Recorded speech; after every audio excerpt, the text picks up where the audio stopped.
Eh bien bonjour, je vous retrouve donc sur cette vidéo pour vous accompagner vers la finalité de tout ce qui a accompagné vos informations autour des vidéos qui vous ont été présentées avec Martine et Isabelle que vous avez pu voir également sur la vidéo. Aujourd'hui j'aimerais vous proposer de rencontrer Martine qui nous a accompagnés sur ces vidéos, mais qui a aussi une riche expérience dans la relaxation biodynamique. Et je vais donc lui poser deux questions devant vous, et juste pour vous apporter vraiment des informations qui, je crois, vont vraiment vous intéresser. Martine, bonjour. Bonjour Pierre. Martine, j'aimerais te poser deux questions. La première, c'est déjà merci d'avoir pu faire tout ce que tu nous as permis de faire, que ce soit au niveau des vidéos, des livres qu'on a pu faire ensemble. Deux questions m'apportent. La première, c'est qu'est-ce qui t'a amené à faire la relaxation biodynamique? Qu'est-ce qui t'a donné envie de pratiquer ça? Et puis aujourd'hui, qu'est-ce que ça t'apporte après 10 ans de pratique? Il y a une dizaine d'années, j'étais en fin de carrière et j'avais besoin, par rapport à mon travail, de trouver une occasion de relaxation profonde dans le cadre de semaines extrêmement denses, et en même temps l'idée de préparer cette retraite et accroître mon efficacité au travail, dans la mesure où les dernières années sont celles où on transmet le témoin. Ce sont celles aussi qui restent dans les mémoires, et il importe de bien partir. Donc cette période était une période stressante, importante pour moi, et je voulais prendre ce tournant avec dans les meilleures conditions possibles. D'accord. Alors justement, quand tu es arrivé au début de la relaxation biodynamique, quels sont les exercices qui t'ont paru vraiment intéressants au début, vraiment à tes débuts, à tes premières expériences? La prise en compte du corps. La prise en compte du corps. Le travail, c'est la prise en compte de l'esprit le plus souvent, du mental, qui prend le pas sur le reste. Mais la relaxation dynamique, c'est une méthode complètement inverse. C'est d'abord à l'écoute du corps, de ses réactions, de ses impressions. Et j'en avais un peu perdu l'habitude. D'accord. Donc effectivement, c'est un travail qui, au départ, t'as dit, tiens, moi qui suis un peu dans le mental, dans l'activité cérébrale et tout ça, je te dis, tiens, si vraiment je reprends le temps de reprendre contact avec mon corps, déjà c'est beaucoup. C'est ça. Et selon l'ensemble des exercices, qui passent par la nuque, les épaules, le bas du dos, les lombaires, petit à petit, tu as retrouvé le lien avec la mobilité du corps, la respiration, etc. Par la suite, nous avons écrit un livre dans lequel tu nous exprimes énormément de choses que je vous invite d'ailleurs à découvrir très prochainement. Martine, qu'est-ce qui fait qu'aujourd'hui tu pratiques encore, et qu'est-ce que tu pourrais dire à quelqu'un qui n'a jamais pratiqué et qui arrive un petit peu à la retraite? Comment et pourquoi, et qu'est-ce qui pour toi te paraît vraiment important dans cette pratique? Pour moi, ce qui me paraît essentiel, c'est le mieux-être.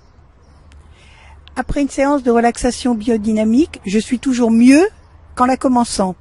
Donc ça, c'est déjà un élément très fort pour moi, de pouvoir constater qu'après une série d'exercices, une série de respirations, un temps consacré uniquement à soi, eh bien, je ressors avec une vitalité plus grande et un bien-être modifié.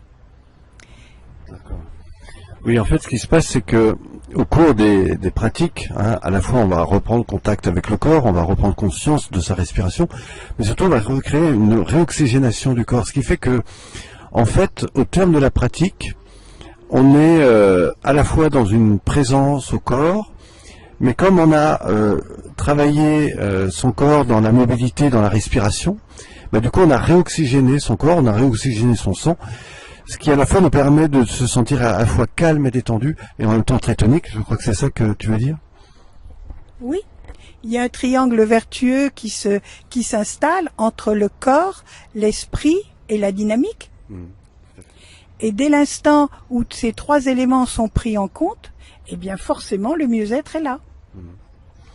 Alors si on avait comme ça des personnes, je sais pas, entre 40, 50, 60 ans, ou des personnes même un peu plus âgées, qu'est-ce que tu aurais envie de leur dire de faire pour comprendre la relaxation dynamique? Quels sont les 2 ou 3 exercices que tu aurais envie de leur proposer? Peut-être parce que chez moi c'est un obstacle, je leur conseillerais d'abord d'abolir le mental le plus possible. Et puis ensuite, je leur dirais pratiquez, pratiquez, il en restera toujours quelque chose. Ça c'est le pari de Pascal.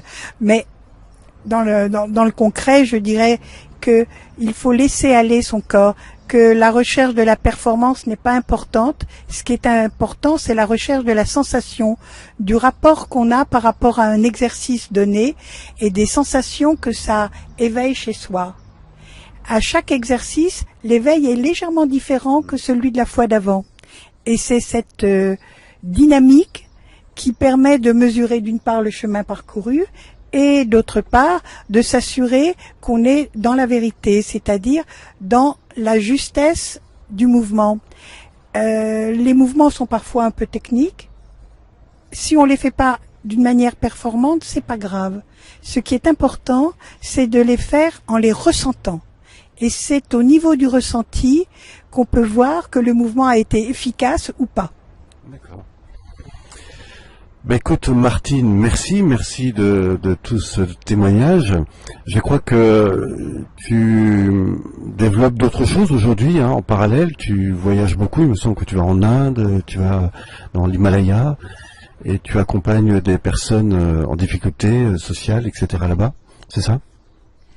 Oui, mais ça c'est un autre volet de mes activités.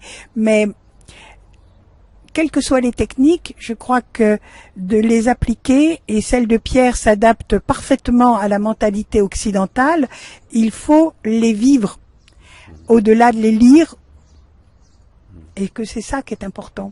D'accord. Écoute Martine, merci de ce petit moment d'écoute.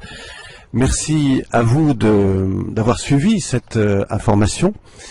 Je reste bien sûr à votre écoute. N'hésitez pas de laisser des commentaires à la fin de cette vidéo et dans le message ci-dessous.